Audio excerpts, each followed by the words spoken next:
Hello, and welcome. Well, I'm outside of the pond. It's too beautiful of a day, riddled with songbirds, and I just couldn't be in the pond. I had to go out and just enjoy this beautiful weather. So, this is the Bullfrog doing his review on Age of Death, Books 5 of the Michael J. Sullivan series, Legends of the First Empire. Woo, this is a marathon. But we're almost done. Book 5, second to the last book. And the plot synopsis of this one and the next one, I may be a lot more vague because I don't want to spoil anything of the anything of the books before, just in case you haven't read or got near them, but you're watching these still to see if they're still good or not. Viva through my opinion. So this may be really vague, but I still can do it. It's not that hard. Well, mainly for this one in particular, because it's basically Dante's Inferno. Really, you have a cast of characters that have gone into the underworld, and that's all I can say. And Sullivan did good with this idea, and he went deep and powerful with it. I liked it a lot. And also what I enjoyed about this book is the world building aspects and the mythology that we get to experience more. I thought it was more, again, Dante's Inferno, but done by Michael J. Sullivan, which was fun. And I also enjoyed the struggles of these characters, and we're seeing them still grow, even though this is book 5. Wow. And the cliffhanger is, I think, worse than the cliffhanger for Age of Legends. You're going, oh, okay, Age of Legends, that was a cliffhanger. What are you going to do here? What? Really, what? Sullivan, I know you avoid doing cliffhangers in all your books. These are the first 2 that I know of where you did a cliffhanger. Age of Legend and Age of Death. And you did good. So good, I almost want to say, I want more cliffhangers from you. You avoid them, but I want more. Sounds nutty to say, but I want more. You did good, and the transition, I'm listening to these books back to back to back. Very little pause in between me listening and hearing the exact end of Age of Legend, and then listening to the very beginning of Age of Death. The 2 fit perfectly, almost like a puzzle piece. It was that well structured. And is there some flaws? Yes. There's a lack of characters that are no longer part of the story. Not only in this book, but the last book as well, which I thought was kind of a bummer. I enjoyed the dwarf twins, Frost and Flood. Those 2 were fun. They were good to get a good laugh. And I just thought it was a bummer to have those guys and then suddenly they're gone. They're mentioned, they're still around, but they're not around.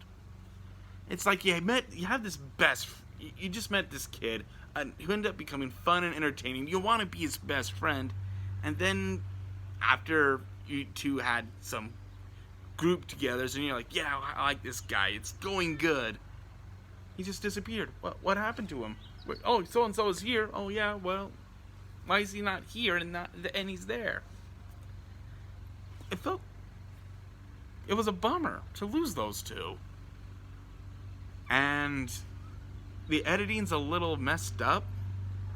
I mean, not bad. It's not horrendous like I've listened in other books. But I feel like that with this one, it was almost like Age of Swords with its editing problems.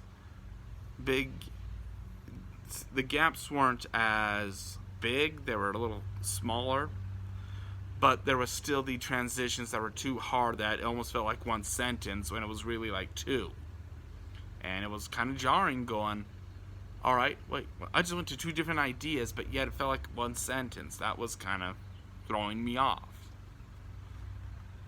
But I'm sorry that someone's mowing their lawn.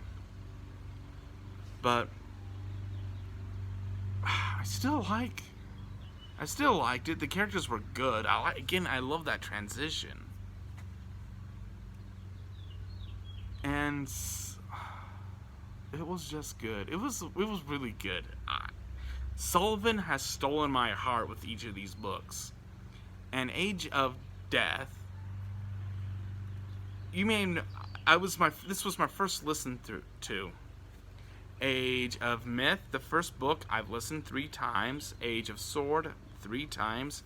Age of War, 3 times. Age of Legends, during these reviews, it was my 2nd time listen through. Age of Death, this is the first. And the book right after it, Age of Empire, that one is also my first listen through. And so this is very new, a new listen, so I may have a beginner's, yes, this is good, but on the 2nd or 3rd time, I wonder if it's still going to keep its magic, but this is Sullivan you're dealing with. He is good on the reread, and I think he's going to be safe on the reread. I could be wrong, but I highly doubt it, because this one was good. There was a lot of depth in this book. It's not as rich as in what's going to happen in the next book. Oh my goodness, that one was... wow. That one was a gold mine, the last book. But this one, it's still just as good. It's like, here's the top layer, the bottom layer's reserved for what's going to happen. So me likey a lot. And again, I think these books are just too fun. Sullivan is too fun of a book author. And he is on a roll. He's on a roll with the last 3, with this book and the next book. Oh my goodness. And he's just so fun. I like his writing. I love how he does his exposition. But more than that, this is like a book. His books are just, they're just fun. This guy's not trying to preach. This guy's not trying to amend to culture. He's just going, I'm having fun. That's all I'm doing, and that's all I'm going to give you, is the big giant F fun. And I love every inch of it. And with all that praise aside, where would I put this book? Well, if you're new to the pond, I rate books 1 to 7. Why? 1, 2, 3, 5, 6, 7. A high 3 and a low 3. And the middle number is number 4. It is the halfway mark. There's no halves, half numbers, or ratios or anything. It is 4. 4 is the halfway mark. And number 1 is, I can roll in mud and I can find characters, depth, and a plot that is far more intriguing than what I just read. And a 7 is, I could just reread this over and over and over again and love it. There's a lot more depth to it. And also there's a sense of some form of art. But it's the rereads as well. That's a 7. Where would I put this, Age of Death? I would give it a 6 out of 7. And me liked it a lot. And this is the Bullfrog signing out.